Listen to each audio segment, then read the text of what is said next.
La semaine dernière, on est allé au parc des oiseaux en famille et Janae a rencontré une petite fille qui lui a demandé, parce que Janae avait un petit carnet, elle notait tous les noms des oiseaux, elle lui a demandé en quelle classe elle était. Janae lui a dit qu'elle faisait l'école à la maison et la petite fille lui a dit: mais est-ce que tu travailles le dimanche? Tu fais l'école le dimanche?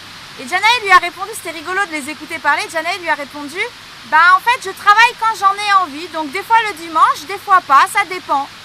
Et je sais qu'à l'aube des vacances scolaires, à l'aube de l'été, on a un temps radieux, derrière il y a une cascade, d'ailleurs j'espère que le bruit n'est pas trop fort. Eh bien on a tendance à laisser de côté tout ce qui est apprentissage, à se dire voilà, les enfants ont travaillé, ils ont donné beaucoup d'énergie pendant 9 mois, on va les laisser tranquilles, etc.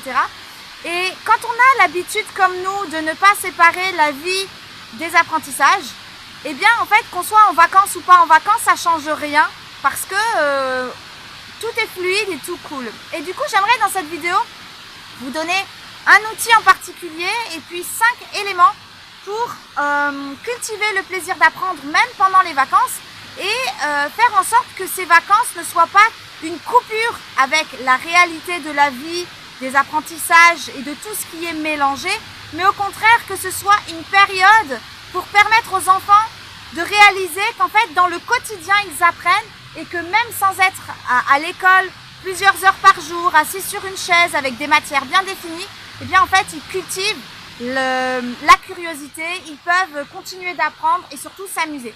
Donc voilà, dans cette vidéo je vais vous partager 5 outils pour cultiver le plaisir d'apprendre et puis surtout je vais vous parler des box plaisir d'apprendre parce qu'on organise une action qu'on ne fait qu'une fois par an avant l'été et du coup c'est le moment idéal pour en parler. Les 5 clés pour cultiver le plaisir d'apprendre, la première c'est le fait d'encourager et d'être positif, de donner de complimenter quand l'enfant fait bien, de lui montrer et valoriser ses réussites, par exemple, j'ai un exemple qui me vient en tête, il y avait une instite qui entourait en vert tous les mots qui étaient bien écrits dans une dictée et du coup au lieu de souligner en rouge les fautes, voilà. Et bien voilà, encourager et être positif, c'est ça, c'est montrer ce qu'il y a de bien et c'est porter l'enfant vers le haut. La deuxième clé pour cultiver le plaisir d'apprendre, c'est de bonnes relations. Et l'été, les vacances, quand il n'y a pas la pression d'un bulletin scolaire, quand il n'y a pas la pression d'un contrôle, 2 jours après, etc., c'est une période idéale pour cultiver des bonnes relations parce que tout le monde est beaucoup plus détendu. Donc ça resserre les liens et ça permet aussi de voir que le plus important, c'est ça, c'est la famille, ce sont les choses positives, c'est les expériences qu'on vit, c'est pas juste une note à la fin d'une année. Troisième clé, c'est du temps. L'été, on a le temps pour laisser l'enfant jouer, on a le temps pour laisser l'enfant découvrir par lui-même, on peut lui laisser le temps de prendre son temps, de chercher, parce que c'est quand même tout le temps la course. L'année scolaire, c'est quand même tout le temps la course, surtout pour les enfants quand ils sont scolarisés. Il y a il y a les devoirs, il y a tous les objectifs à atteindre, il y a toutes les activités parascolaires, il y a les emplois du temps, etc. Et là, ils ont le temps. Il n'y a pas un programme à finir, il n'y a pas un contrôle de l'inspecteur si on fait l'instruction à la maison, il n'y a pas l'instit qui va venir dire il faut apprendre telle leçon à telle date parce qu'après on doit continuer ceci, cela. Non, là il y a le temps et c'est vraiment la période idéale pour permettre à l'enfant de découvrir par lui-même et de prendre tout le temps dont il a besoin. Certains enfants vont vite, mais il y en a qui ont besoin de plus de temps et puis selon les enfants, c'est pas sur les mêmes domaines. Donc voilà, c'est bien d'être à l'écoute de l'enfant et de lui laisser le temps. Quatrième clé pour cultiver le plaisir d'apprendre, c'est un environnement ouvert sur la nature et la créativité. Et c'est l'occasion idéale l'été pour faire des randos, pour découvrir des lieux de nature. Là par exemple on découvre une cascade qui est à, je sais pas, peut-être 20 minutes de chez mon grand-père, là où on habite actuellement. Et ça permet de faire des activités créatives où on se salit plus parce que du coup il y a moins cette notion de il faut pas se mouiller, il faut pas se salir parce qu'après il faut se changer quand on est en extérieur, etc. Là on s'en fiche, il fait chaud, donc les habits peuvent être sales et tout ça. Donc c'est vraiment une bonne période pour tenter des nouvelles expériences dans ce domaine-là, pour faire le plein de soleil, pour faire le plein de nature. Et puis la cinquième clé pour cultiver le plaisir d'apprendre, c'est d'utiliser des outils qui soient adaptés aux enfants. Et selon les enfants, ce ne sera pas les mêmes outils. Parfois on est désarçonné parce qu'un outil a fonctionné pour nous ou pour un de nos enfants, mais il ne fonctionne pas sur le suivant. Et ça on comprend pas, on se dit mais pourquoi est-ce que voilà, c'est lui qui est buté, c'est lui qui comprend rien et tout ça. En fait, c'est juste que les enfants ont besoin qu'on s'adapte à eux et pas l'inverse. Parce qu'en termes d'apprentissage, on est tous différents. J'en parle en long et en travers, en long, en large et en travers sur le blog. Et donc vous me connaissez, voilà, moi je prône vraiment le fait que chaque personne est unique dans la manière d'apprendre. Et ben voilà, trouver des outils quand on a plus le temps de chercher, quand il n'y a pas cette pression l'été, quand on sait que notre enfant a peut-être une difficulté par rapport à une chose, ben c'est lui laisser plus de temps de souffler sans pression et de notre côté chercher des idées plus créatives, plus originales pour l'aider à comprendre ce sur quoi il bute par exemple. Et dans cette lignée, je vous disais tout à l'heure, les box Plaisir d'apprendre, vous savez, c'est l'outil principal du blog Plaisir d'apprendre, donc de notre travail avec Stéphane et moi-même. Et les box Plaisir d'apprendre, c'est une façon de présenter les apprentissages autrement. C'est-à-dire qu'on a l'habitude de voir dans les programmes scolaires ou quoi, le français, la grammaire, l'orthographe, ensuite on a l'histoire géo, ensuite on a les maths, même dans les maths on a la géométrie, on a le calcul, etc. Tout est segmenté. Et les box Plaisir d'apprendre, l'idée c'était de fonctionner sur l'idée du unit study. C'est quoi? C'est quand on prend une thématique et qu'on explore sous tous les angles cette thématique. Donc on va aborder un sujet avec une version scientifique, avec une version artistique, avec une version grammaire, linguistique, etc., etc. Et donc les box, je les ai conçus et Stéphane m'a aidé à les réaliser. On les a conçus pour des enfants qui savent lire, donc autour de 6-7 ans jusqu'à 10-11 ans on va dire, grosso modo c'est la primaire. Et l'idée c'est que chaque semaine, parce qu'à la base c'était un abonnement, chaque semaine vous aviez la possibilité de recevoir une box, donc une thématique, parfois c'est sur la nature, par exemple l'eau, par exemple les volcans, par exemple les forêts, voilà, c'est plusieurs thématiques de la nature. Il y avait la thématique des animaux. Donc j'ai abordé par exemple les éléphants, les félins, les chiens et les loups, les insectes, etc.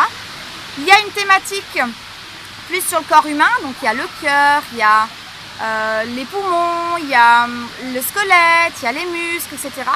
Et puis j'ai abordé aussi les thématiques plus culturelles et historiques. Donc on a les mousquetaires, on a les samouraïs, on a pour tout ce qui est culturel les pompiers. Enfin, voilà, des choses comme ça. Et donc jusqu'à présent, c'était sous forme d'abonnement avec une box par semaine ou alors une box tous les 15 jours. Et là, l'été dernier, en fait, on a fait une action où on proposait à chacun de composer ses box, c'est-à-dire de prendre 4 box ou 8 box et de choisir les thématiques qu'ils voulaient. Parce que l'abonnement, en fait, on ne choisit pas les thématiques. L'abonnement, c'est un cercle, c'est un cycle. Et du coup, il y a 52 box, c'est sur un an. Et du coup, ben voilà, c'est tout le temps dans le même ordre. Et voilà, on nous avait demandé de pouvoir choisir les box. Donc l'année dernière, juste avant l'été, on avait proposé ça et ça avait vraiment super bien fonctionné. Tout le monde était ravi de pouvoir proposer ça comme activité à ses enfants pendant l'été, donc pour les occuper ludiquement. En fait, chaque box contient 5 personnages et chaque personnage décline la thématique selon sa spécificité. Donc on a Théo, le pro rigolo. Théo, lui, c'est celui qui a un peu plus la culture générale agrandie. Donc il parle, c'est des explications générales sur la thématique. Il parle d'histoire, de géographie, il pose le contexte, il donne un peu tout l'historique de la thématique, les explications vraiment de base, c'est la base pour mieux comprendre la thématique. Ensuite, on a Angélique, la scientifique sympathique.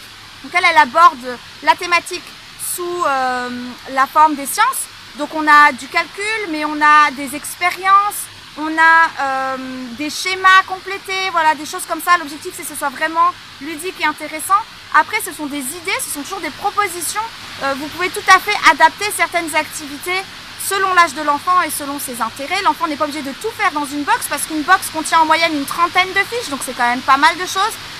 Et après Angélique la scientifique sympathique, on a Baptiste l'artiste fantaisiste. Donc là il aborde la box sous la forme artistique, donc on observe ainsi des peintures, mais parfois du dessin, parfois de la photographie, parfois des films, parfois de la musique, etc. Ensuite on a Martin l'écrivain malin, donc lui c'est pour aborder toute la notion sous l'aspect plus littérature, donc avec tantôt du théâtre, de la poésie, parfois du roman, parfois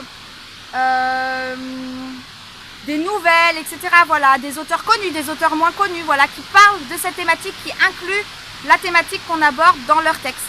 Et puis, enfin, on a Lucille la tactilabile, et donc elle, c'est pour tout ce qui est intelligence kinesthésique, donc tout ce qui est manipulation par les mains. Donc là-dedans, il y a des recettes, il y a des jeux en groupe ou en solo. Il y a aussi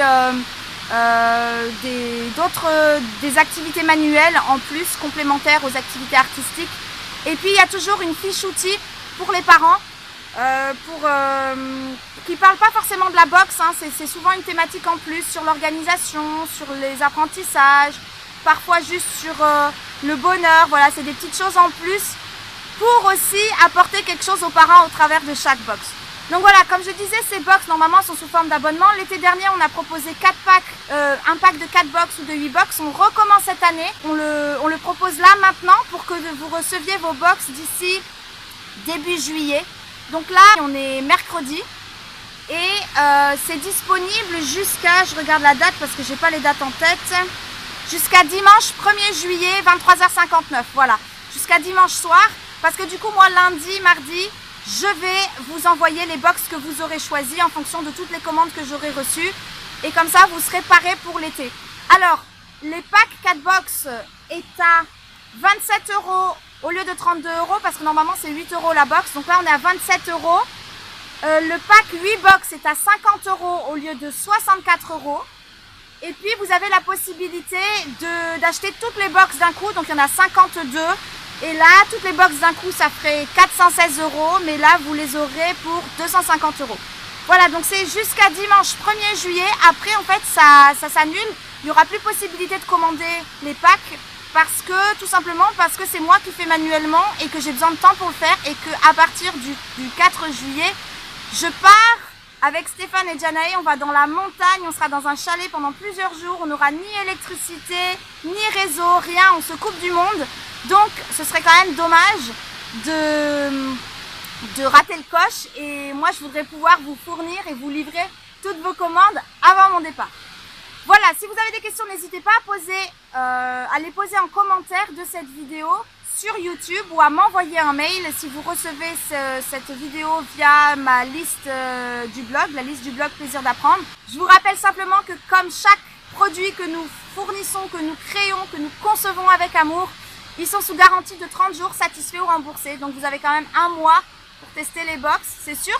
Moi, ça me fait prendre un gros risque, mais vous au moins, je suis sûre que vous n'en prenez pas et que si vous ne demandez pas le remboursement, c'est que ça vous satisfait et que ça répond totalement aux attentes et aux besoins de vos enfants. Voilà, sur ce, je vous laisse ici et je vous dis à très vite pour la suite. Ciao!